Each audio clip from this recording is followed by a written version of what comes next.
Hey guys, what's going on? It's Lou from Nirvana Fitness Academy. Today, what I'm going to show you is how to use a PVC pipe in order to make sure that you're keeping your lower back arched and you're moving with your hips first when you're doing a squat, any type of lower body movement in order to increase hip mobility. Okay. Yesterday I put out a video on the hip hinge against the wall. Now, what this is going to teach you with using the PVC pipe is kind of like how to make sure you're getting the proper arch, keeping your chest out and all. So I'm going to take the pipe, right, and what I'm going to do is I'm going to put it in the middle of my back, okay, right along my spine.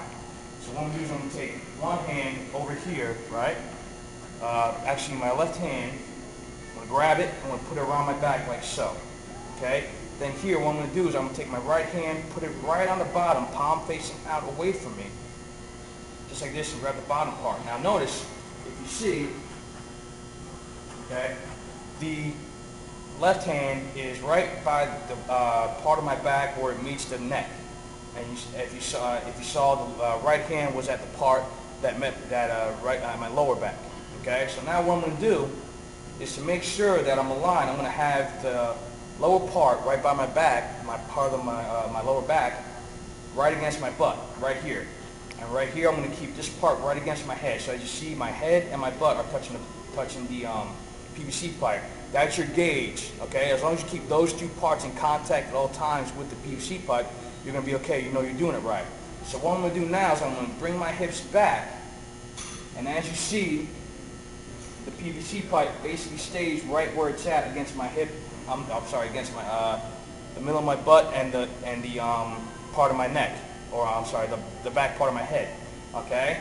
What people tend to do is that when they come back, and you can tell when you're doing actual flexion of the back instead of, breaking at the hips, is the PVC pipe will come up like this. Okay?